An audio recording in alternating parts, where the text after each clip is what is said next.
네, 이어서 하겠습니다. 찍고 있는데, 전화가 왔습니다. 그래서 꺼졌습니다. 한참 하이피치로 가려고 했었는데, 네. 근데 뭐, 오테버스는 이제 이런 게 없죠. 이제 다 편집하고 자막 달고, 자막 굉장히 어렵다고 하네요. 근데 저는 그냥 찍고 올리고, 그러니까 이 초창기에는 막 작년에 막, 그냥 막 끊어졌습니다. 네, 이런 일들이 다시 일어나는데요. 여러분들 뭐 이해해 주시면 생각합니다. 원래 제족보 채널의 특징입니다, 이게. 네. 예, 아무튼 그래서 구소련에서 공장장들 간의 거래가 특수관계를 넘어서면 전문 거래인이 나와요. 그 전문 거래인들은 이제 에, 원래 이 그들도 이제 모든 공산주의 시스템이 다 공무원이니까 이제 다 생산과 관련한 공무원들인데 이들이 이렇게 보니까 이 기회를 잡은 거죠. 그래서 이걸 이렇게 A하고 B 사이의 거래를 중개하는 게 아니라 A한테 물건 잡아가지고 B한테 팔고 B한테 또 물건 잡아서 C한테 팔고 뭐 이렇게 복잡한 함수를 풀 수 있는 거죠. 어떻게 해요? 네. 나름대로 시장 경제 합리성을 이용해서 푸는 겁니다. 그래서 이들 간에 또 거래가 일어나고. 그래서 이들은 이미 구소련 시스템 안에서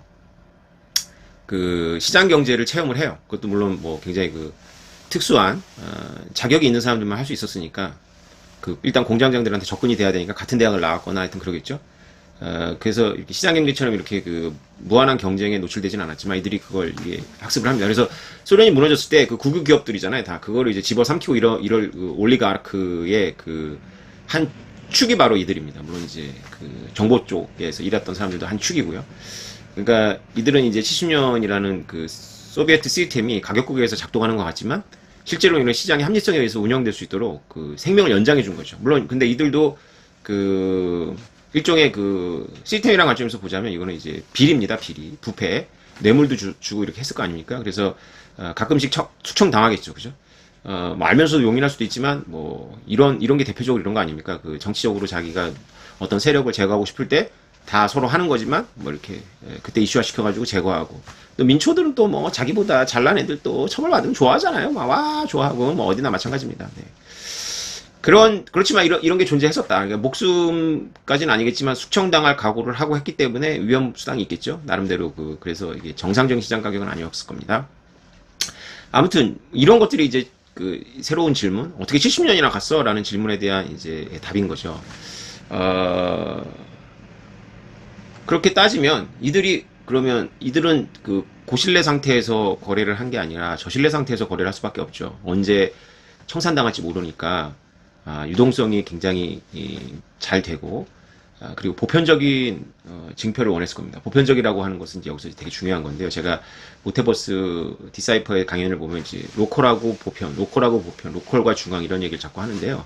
통합된 자산 시스템이 되게 중요합니다. 그래서 로컬에서는 다 통하죠. 그러니까 아까 친구들과의 거래라든가 이렇게 다 로컬 거래입니다. 동네 구멍가게에서의 외상 거래 이런 건 로컬이죠. 근데 동네 구멍가게가 나한테 외상을 아무리 많이 줬고 제가 아주 유명한 유튜버라서 이걸 떼먹지 않을 거라고 하더라도 그 동네 구멍가게가 저한테 준 외상을 자산으로 해가지고 누군가한테 넘긴다. 좀 생각하기 쉽지 않죠. 한 단계 지나가면서 에이 네가 그 사람한테 네가 진짜 오태민한테 라면을 1년 동안 외상으로 준 거 맞아? 그럼 이 채권 내가 인수해도 돼? 이렇게 확인 일일이 하기 좀 그렇잖아요. 그래서 우리 둘 사이는 이제 인간관계도 있고 동네에서 오랫동안 같이 자랐고 뭐 이래서 이게 연결이 되는 거고 내가 갚을 사람이고 이렇게 해서 된 건데 이게 한 단계 못 벗어나는 거죠. 근데 이렇게 여러 공장을 중개하려면 고무하고 가죽을 이렇게 중개하려면 그들 사이에서 통하지 않고 그보다 한 단계 더 넘어가는 어떤 그런 징표가 필요하죠. 요런 걸 이제 통합적인 보편적인 징표라고 볼 수 있어요. 그래서 통합적이고 보편적인 징표는 저신뢰 시스템에서 필요한 화폐겠죠. 그래서 이걸 사고 실험을 극단적으로 해보면 신뢰성이 낮을 때 아예 전혀 신뢰가 없는 상태에서 통할 수 있는 화폐라는 게 무엇이냐를 고민하게 되는 겁니다. 그러면서 결국은 가장 좋게 머릿속으로 테스트 해볼 수 있는 것이 적과 나하고 되게 적대적인 관계에서도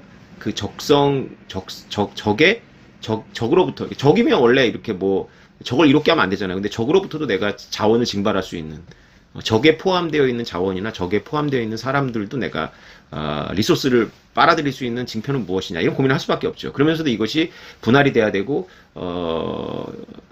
가벼워야 되고 뭐 이런 성격까지 내구성도 있어야 되고 하니까 상품이 있죠. 뭐 자원끼리 교환하면 되는데 그건 이제 A라는 공장하고 B라는 공장 사이에서 거래를 할 때 자원끼리 상품 거래가 되는 거고요.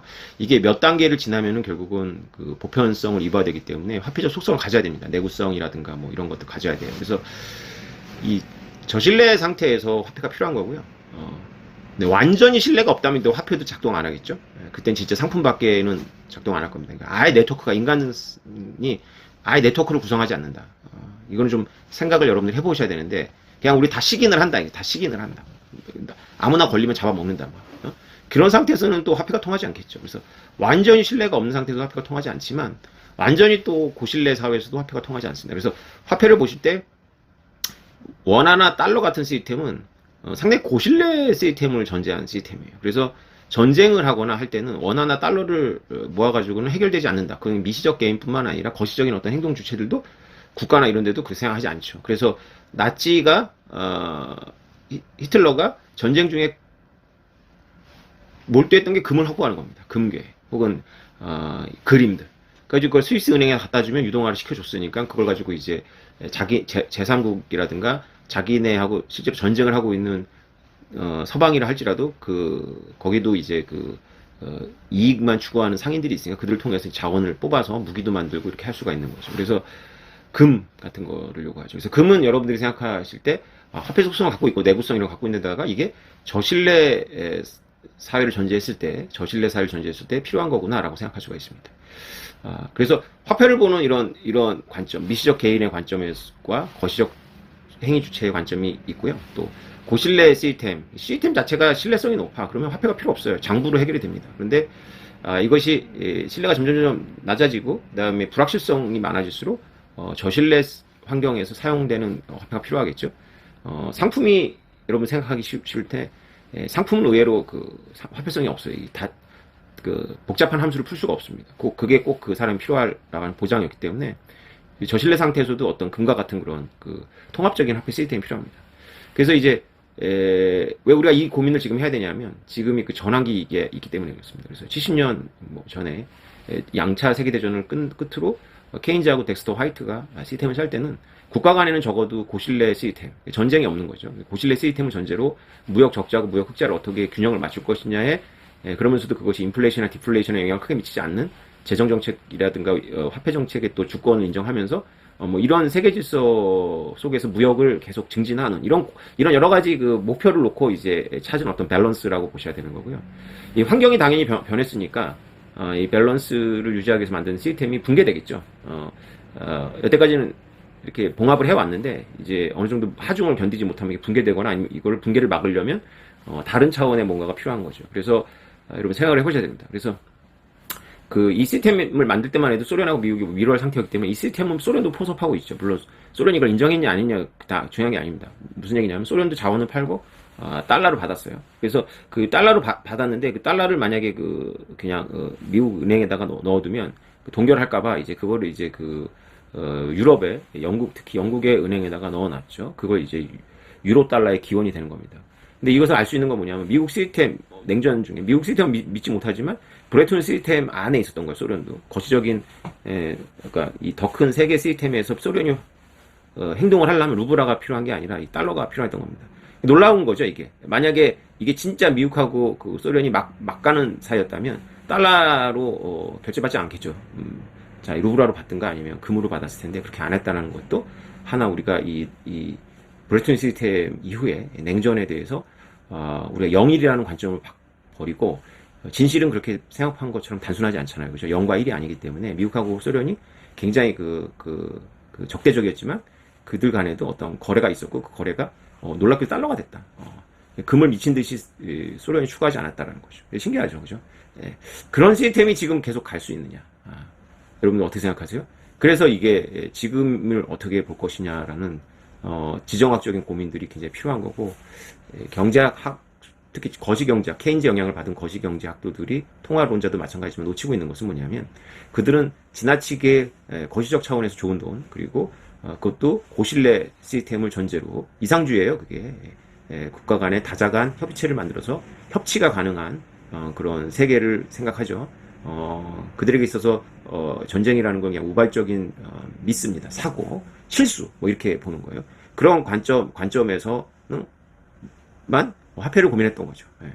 저신뢰 시스템 이게 역사적으로 더 오래된 환경인데 저신뢰 시스템 그리고 미시적 개인 차원에서 화폐를 고민할 기회가 없었던 거예요. 그걸 누구 가르쳐 주지 않고 그냥 잠깐만 넘어가고 화폐라는 건 물물교환 이렇게 해서 1대1가 복잡하니까 이렇게 푼 거야 라고 넘어가고 바로 이제 거시적 관점, 그 다음에 총체적 관점이라고 하죠. 거시적 관점 그리고 이제 고실내 시스템을 전제로 화폐를 고민하니까 화폐가 이제 단순히 그냥 인플레이션, 뭐 디플레이션, 실업률 뭐 이런 것들의 함수라고만 이해하는 거죠. 지금 카불에 아프가니스탄에 아편 밖에는 아무것도 없을 때 그들도 탈레반도 아편을 다 뿌리 뽑지 않고 외화를 벌기 위해서 아편을 전달하고 뭔가 돈을 받을 겁니다. 그때 이들이 필요한 돈이 있겠죠. 세계 시스템에 붙어 있진 않지만 이들도 자신들의 뭔가를 자원을 리소스를 외부로부터 받아야 되기 때문에 자기 리소스를 팔고 소련의 각 공장들 사이의 관계랑 비슷하죠. 공식적으로는 시장 경제나 세계 시스템에 의존하고 있지는 않지만 비공적으로 이게 돌아가기 때문에 생존을 하는 거예요. 유기체이기 때문에. 유기체가 완전 고립되면 죽잖아요. 외부하고 뭔가 이렇게 소통이 돼야 되는 겁니다. 그때 이들이 처해 있는 게 바로 저신뢰 시스템인데 저신뢰 시스템에서 이들이 어떤 화폐를 추구하느냐라는 고민을 우리가 해볼 수 있는 것이고 이것이 왜 지금 이 시대에 중요한지를 여러분들께서 생각해 볼 수 있겠죠. 네, 오늘은 지난 시간에 이어서 화폐를 보는 또 다른 관점을 설명드렸습니다. 이렇게 정리된 생각이 아닐 수 있기 때문에 저는 뭐 오래 고민해 왔지만 여러분들이 듣기에는 좀 거칠죠. 예, 뭐 책을 쓴다거나 칼럼을 쓸 때는 좀 더 정리해서 써야 되겠지만 하여튼 화폐라는 건 이렇게 단순하지 않다. 다양한 관점에서 접근할 수 있다라고 생각하시면 될 것 같습니다. 네, 여러분, 네, 한 주 잘 보내시고요. 또 도중에 뉴스가 터지거나 뭐 중요한 게 있으면 영상 키도록 하겠습니다. 감사합니다.